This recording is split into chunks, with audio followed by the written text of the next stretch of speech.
Hi friends, welcome back to our channel. మొబైల్లో Aadhaar card address ఎలా update చేసుకోవాలి చూపిస్తా ఫ్రెండ్స్. ముందుగా క్రోమ్ లోకి వెళ్ళి ఆధార్ అని సెర్చ్ చేయండి ఫ్రెండ్స్. ఈ విధంగా వస్తుంది ఇంటర్ఫేస్. తర్వాత లాగిన్ మీద క్లిక్ చేయండి. పైన మీ ఆధార్ నెంబర్ ఎంటర్ చేయండి ఫ్రెండ్స్. తర్వాత క్యాప్చా ఎంటర్ చేయండి. అక్కడ కనిపించే క్యాప్చాని మీ నెంబర్కి ఓటీపీ వస్తుంది ఫ్రెండ్స్. మొబైల్ నెంబర్కి ఓటీపీని ఎంటర్ చేయండి. ఓటీపీ ఎంటర్ చేసినాక పైన అడ్రస్ అప్డేట్ ఉంది కదా ఫ్రెండ్స్, దాన్ని క్లిక్ చేయండి.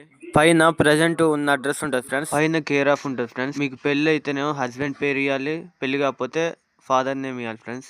కింద హౌస్ దగ్గర మీ ఇంటి నెంబర్ ఇవ్వాలి. తర్వాత మీ ఏరియా, ల్యాండ్ మార్క్, అలాగే పిన్ కోడ్, విలేజ్, మండలు, డిస్ట్రిక్ట్ అవన్నీ ఎంటర్ చేయండి ఫ్రెండ్స్. లాస్ట్ కి మాన్యువల్ అప్లోడ్ క్లిక్ చేయండి ఫ్రెండ్స్. తర్వాత ఏదో ప్రూఫ్ సెలెక్ట్ చేసుకోండి. నేను రేషన్ కార్డ్ సెలెక్ట్ చేసుకుంటున్నా. ప్రూఫ్ అప్లోడ్ చేసినాక కింద నెక్స్ట్ క్లిక్ చేయండి. కింద ఐ హియర్ బై కన్ఫర్మ్ ఉంది కదా ఫ్రెండ్స్, దాన్ని క్లిక్ చేసి కింద నెక్స్ట్ క్లిక్ చేయండి. లాస్ట్కి ఈ విధంగా ఉంటుంది ఫ్రెండ్స్. ఐ హియర్ బై దాన్ని మళ్ళీ క్లిక్ చేసి రాజర్ పే క్లిక్ చేయండి. కింద మేక్ పేమెంట్ క్లిక్ చేసి పేమెంట్ 50 రూపీస్ పేమెంట్ చేయాలి ఫ్రెండ్స్. 50 రూపీస్ పేమెంట్ చేయగానే ఎక్నాలజ్మెంట్ స్లిప్ డౌన్లోడ్ అయ్యేది ఫ్రెండ్స్. లాస్ట్ ఎస్ఆర్ఎన్ నెంబర్ ద్వారా ఆధార్ కార్డ్ చెక్ చేసుకోవచ్చు ఫ్రెండ్స్. అప్డేట్ అయిందో కాలేదో చెక్ చేసుకోవచ్చు.